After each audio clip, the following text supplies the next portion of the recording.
Now you guys may be thinking, what? You can train magic whilst profiting and getting 100k experience plus per hour? You're not going mad, you read it right. Today I'm going to be bringing a guide to you guys on how to train magic very efficiently whilst profiting and getting a decent amount of experience. Right, we're going to go straight into it. We're going to start with the minimum required stats that you're going to need. These are only minimum. You can go higher, of course, and we're also going to talk about quests that you need. Now, to start off, you are going to need completion of Desert Treasure. This will unlock the Ancient Spellbook, which is what we're going to be using to get all that juicy magic experience. Secondly, you are going to need a minimum of 70 magic. This will allow you to cast Ice Burst on the Ancient Spellbook. Obviously, the higher the magic, the better, because the harder you will be able to hit. Now, next, you're going to need a minimum of 43 prayer to protect from melee. The higher the prayer, obviously the better, because the less prayer potions you are going to need to use. And lastly, the last thing that you 100% need is 65 or more Slayer. Now, you can do this also at Necreals, but personally I feel like it's better at Dust Devils. I feel like the profit's slightly better. The experience may be a bit less per hour, but if you're looking for more profit, come here. If you're looking for more experience, go to Necreals. Now, I'm going to bring up some added bonuses on screen as well. Now, completion of Rumdeal is very, very handy. You get access to the Holy Wrench. If you guys don't already know, the Holy Wrench will increase the amount of prayer you receive from a prayer dose from a prayer pot each time you use one. It is only one extra prayer, but that means every 4 doses, every 24 doses, I believe, you are saving a whole 10k on a prayer pot. And it all adds up, like, you really cannot complain. And another thing which I highly recommend, it's very cheap at the moment. It's fluctuating between about 300 to 500k on the GE when I created this video, and that is the Occult Necklace. Now, this gives a 2 prayer bonus as well as a 10% increase to all spells that you cast. Now, that's obviously going to increase your max hit by a fair amount as you're going up the levels, which is obviously very, very nice. But that is pretty much all the requirements you need, guys. Obviously the last 2 you don't need, they're just helpful.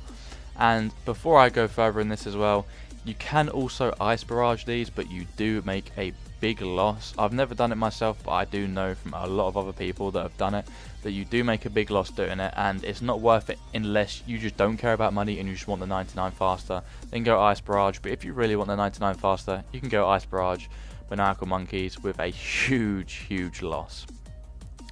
Now, we're going to go on to basically what we're going to be doing. Now, you need that 65 Slayer because we're going to be killing Dust Devils, and they have a minimum of 65 Slayer to kill. Now, you can do this off task, but you are going to need a Slayer helmet. We're going to get into the gear a bit later. I'm going to show you the setup I use. There's a lot of different setups you can bring into this, but basically the idea is in the Catacombs of Kuren, there's 2 spots you can do it. You can do it in the spot I'm doing it, which is southeast of the Catacombs, and just north of that you can do it there as well. I think this is the better spot because I believe there is 1 or 2 more Dust Devils, so that's more experience per hour and a bit more profit.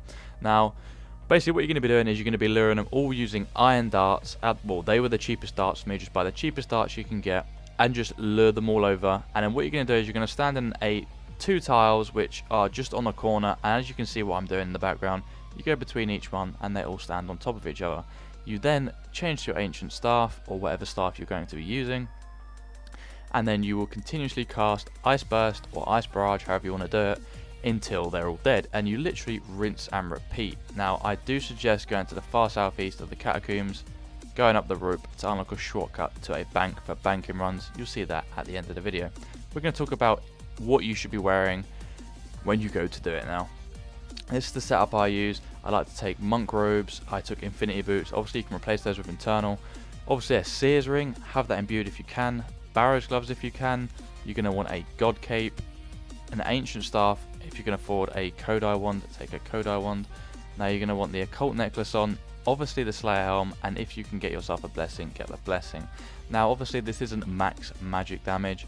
You could always take something like Arim's robes or Ancestral. You know, it's honestly your choice, but I think monk robes are quite good because you use a lot less prayer potions, which is huge in the long run. And I believe the reason, I personally think the reason you should take an Occult Necklace is because that extra 2 prayer bonus actually removes the -1 prayer you get from wielding an Ancient Staff. Now, if you haven't got a Kodai wand, you're going to have to use this to auto cast. or if you've got full ARAM set and you can use his staff and the Amulet of the Damned, you can also cast. But personally, I just feel like monk robes are better because you also don't have to pay for the cost of ARAM's robes breaking in the long run. Now, that's pretty much everything that you need to know about the guide. I'm just going to give a few tips just before the video ends. Now, people can crash you here quite a bit, and it can be really frustrating. Now, if you're an Iron Man, I highly suggest that you do not do this because people crash a lot. I was actually, when I originally tried to record this, I had a lot of people crashing me. Some people just hop in the world and they literally just take your kills because, I don't know, they're pretty much just there to annoy you really. Sometimes you get some people come in and they just barrage it then log out. I don't understand the point of it, to be honest with you, but it can be kind of frustrating because they're taking away experience and they're taking away loot sometimes if they stay there for long enough. Now, it is a very, very busy spot. Now, I found at the peak times for me when I don't find players is actually in the early hours of morning for UK time, so that would be like the late night for American times. So that's, to me, which is odd, that is kind of the peak times. Otherwise you literally hop and there's someone in most worlds.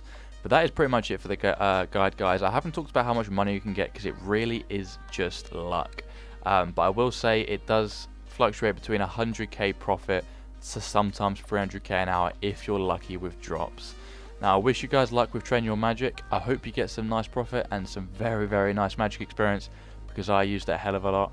And I hope you enjoyed the video. Don't forget to subscribe. Don't forget to like it. Comment what you think of the method. And I'll see you guys in the next one. Peace out.